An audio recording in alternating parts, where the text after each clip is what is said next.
A major WWE return is planned for the SummerSlam Go Home Raw. Plus, Logan Paul's SummerSlam match has been confirmed and Ric Flair's last match opponent has been revealed. On this day, he will see clearly. Why? Has he got varifocals? He will have by July the 25th, 2022. That is when we could be seeing the Rated R superstar back on Raw. Madison Square Garden, that is quite an infamous professional wrestling arena, didn't you know, Tom? Some may call it the world's most famous arena, and that's where Edge is going to be for an episode of WWE Raw.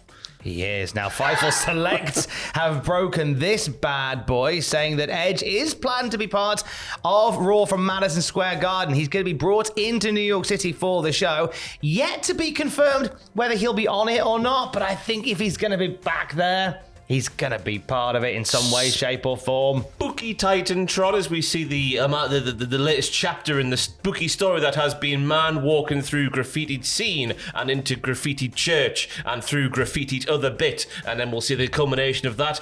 He'll pop with a new theme, presumably by Alter Bridge. Maybe he'll bring the old one back. We have no idea, do we, Tom? I think the pop for You Think You Know Me and then the return of Metalingus is the way to go. I don't think you need to tweak it up again. It'll make you want to do some cunnilingus. The return of Metalingus. Metalingus is a far more dangerous version of that.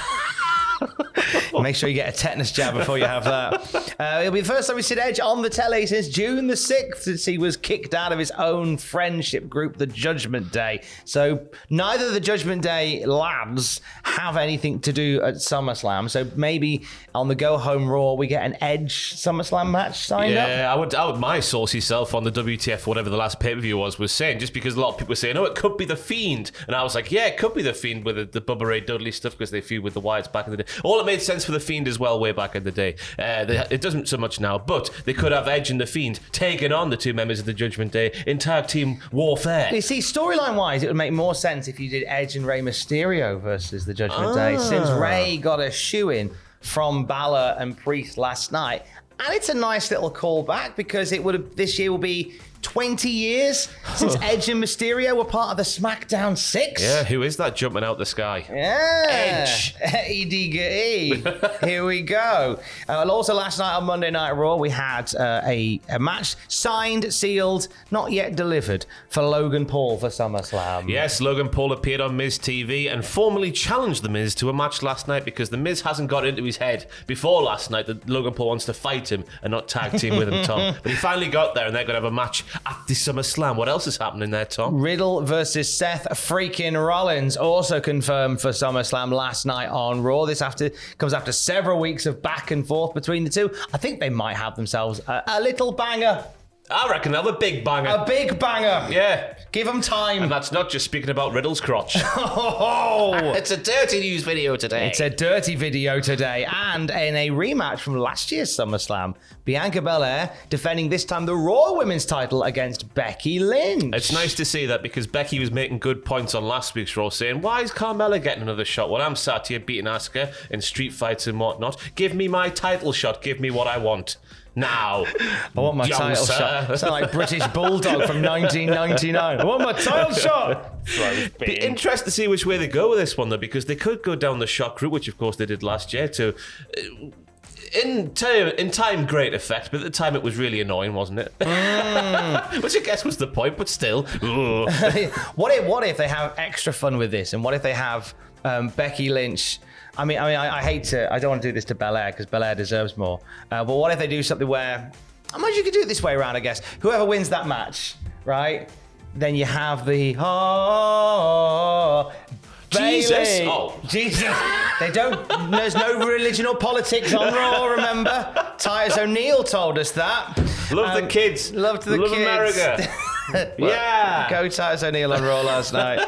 What if this is where Bailey returns and just beats somebody in 30 seconds just for the bands? Ends the match by disqualification. Bailey starts tall. What a bastard. Welcome back.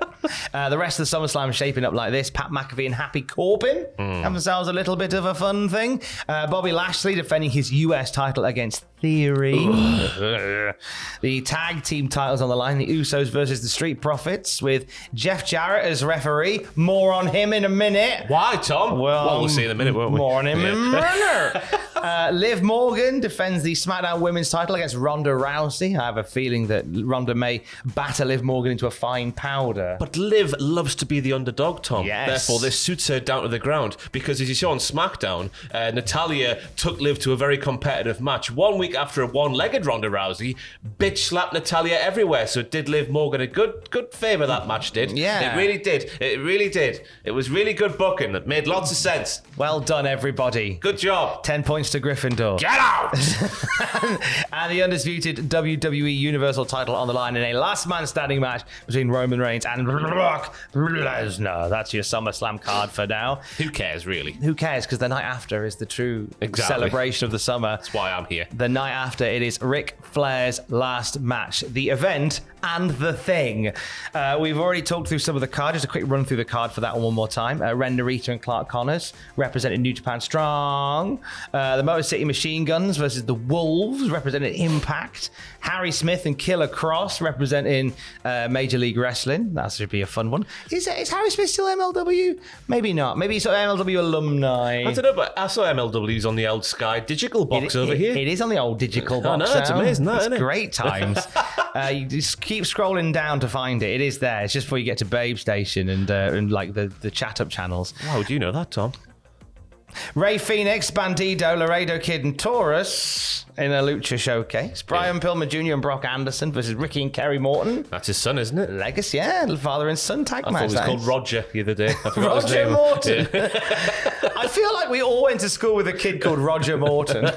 I certainly didn't. I was born in the early 90s, not the early 60s like you. All right. Wait till I tell Roger Morton what you said. The Briscoes and the Von Erichs, it's a family affair. Jordan Grace defends the Impact Knockouts title against Deanna Purrazzo and Rachel Ellering. And the Impact World title, Josh Alexander puts up against Jacob Fatu. And in Ric Flair's last match, the Nature Boy will walk that aisle against Phil the Power Taylor, darts legend. Look at that. Multiple time world champions in their own field. How I'm very excited for this clash. It's the only way for Rick to go. It's going to be no disqualification as well, which of course allows Phil the power to bring his darts to the ocky, so to speak, and poke Ric Flair in the eye with them. Poking right in the ocky with them darts. Sadly, it is not Phil the Power Taylor. Who is it, Ross? It's going to be a tag team match where Ric Flair will team with his son-in-law, Andrade El Idolo, taking on the tag team of Jay Lethal and WWE's own Jeff Jarrett. I'm coming for one of your own, Raw. Not the wrestlers in the office. Not the big important office, but one of the little offices that's near to the big important office. It's the head of live events. Yeah, Jeff Jarrett. He's one of your own. It's either going to be Jeff Jarrett or Steve from accounts. So they set this up really nicely, actually, because I was awake last night, as we all were in the UK. Because there's a flipping heat wave on. And I was awake at 6:05 local time in America when they dropped the video that set this match up. And it kind Run of me through it, Tom. Well, it starts off with Jay Lethal going, I've always admired Ric Flair. And I'm thinking, all right, it's Jay Lethal, that's fine. But then as the video wears on, like Ric Flair's going, hey, Jay, look, there isn't anywhere for you on the card, man. But it's still shot like a documentary with these little bits in. We get clips from the press conference where Ric's giving some digs to Jeff and Jerry Jarrett, and Jeff's just sort of going, oh, whatever. Ric said, here's some tickets to the show so you can come along.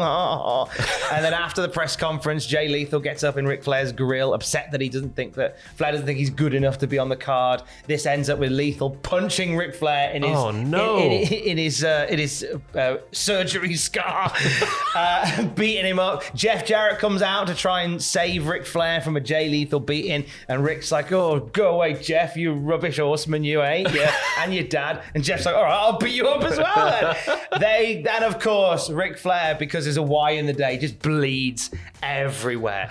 And so you've just got this bloodied, unconscious Ric Flair with Jeff Jarrett and Jay Lethal going, hey, now you're going to have to deal with us on July 31st. And then Ric Flair says, I'm going to fight you both. with my son-in-law. Quick graphic. There's Andrade. What? Oh, all right.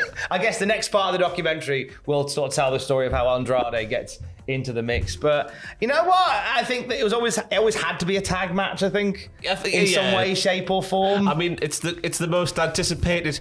I wanted to say hot tag, but I don't think it'll be hot tag, will it? I think it'll just be tepid tag. A tepid tag when Ric Flair gets in there, slaps his tits for a bit, and then just goes, woo, woo, woo. Bounces off the ropes and punches Andrade. Do it, you cowards. Ric Flair's last match, it'll be Andrade and Flair versus Jarrett and Lethal. No Phil the Power Taylor. What a shame. More wrestling news throughout your day at cultaholic.com. Stay safe. Woo!